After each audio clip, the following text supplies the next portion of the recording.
ప్రేమించడం గొప్ప కాదు. ప్రేమించబడటం గొప్ప. మీ ప్రేమ వాళ్ళని గొప్పవాళ్ళగా మార్చకపోయినా పర్లేదు.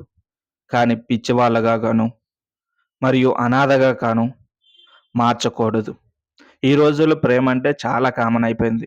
ఏదన్నా అవసరం ఉంటే డబ్బు కానీ, సెక్స్ కానీ, ఇంకేదైనా కానీ దానికి ప్రేమ అని పేరు పెడతారు. జలసాల్లో, సరదాల్లో మునిగిపోతా ఉంటారు. మీ ప్రేమ జెన్యూన్ కాకపోయినా వాళ్ళ ప్రేమ జెన్యూన్ కావచ్చు. మీ ఇద్దరిది జెన్యూన్ కాకపోతే ఎంజాయ్ చేస్తారు శారీరకంగా. పిల్లలు పుడితే వాళ్ళని డస్ట్‌బిన్‌లో పడేస్తారు. ఒకవేళ ఒకరిది జెన్యూన్ లవ్ అయితే మిమ్మల్ని ప్రేమించిన పాపానికి మీరు ఏదడిగినా ఇచ్చి మిమ్మల్ని కష్టపెట్టడం ఇష్టం లేక వాళ్ళు దేనికైనా ఒప్పుకుంటారు. తర్వాత మీరు అవసరం అయిపోయిన తర్వాత వాళ్ళని వదిలేస్తారు. అప్పుడు వాళ్ళు పిచ్చి వాళ్ళైపోతారు. వాళ్ళ ఫ్యామిలీ కూడా రోడ్డు మీదకు వచ్చే పరిస్థితి. డబ్బున్న వాళ్ళైతే బాగు చేసుకున్నా కూడా ఆ పిచ్చితనం బాగవ్వక పిచ్చి వాళ్ళని చూస్తూ కూతురు కూతుర్ని గాని, కొడుకుని గాని పిచ్చి వాళ్ళగా చూసి తట్టుకోలేక ఆత్మహత్య చేసుకునే పరిస్థితి. డబ్బు లేని వాళ్ళైతే ఆల్మోస్ట్ రోడ్డున పడతారు. ఒకవేళ ఇద్దరి లవ్ జెన్యూన్ అయితే ఇంట్లో వాళ్ళు ఒప్పుకోకపోతే లేచిపోయి పెళ్లి చేసుకుంటారు. లేచిపోయి పెళ్లి చేసుకుంటే మీరు బాగానే ఉంటారు.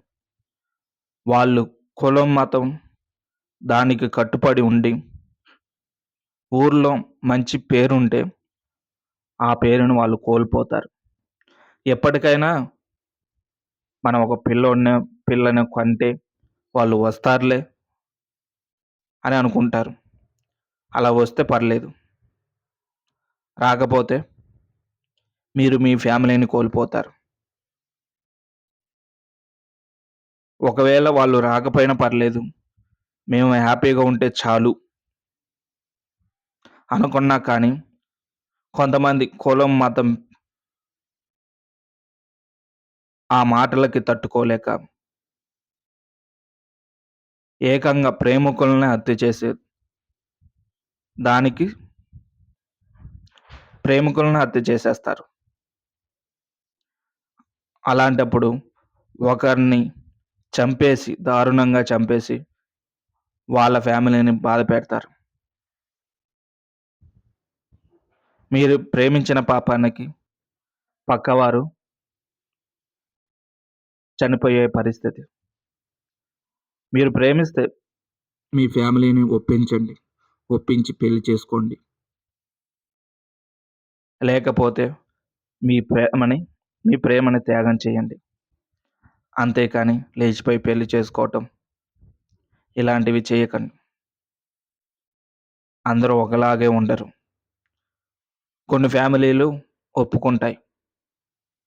ఖచ్చితంగా మీ గురించి మీరు 100% నిజాయితీగా చెబితే ఖచ్చితంగా ఒప్పుకుంటాయి. అలాంటప్పుడు మీ ప్రేమ నిలుస్తుంది.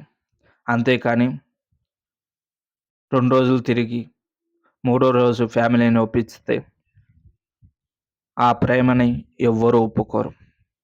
అది ప్రేమే కాదు. సో, ఆలోచించుకోండి.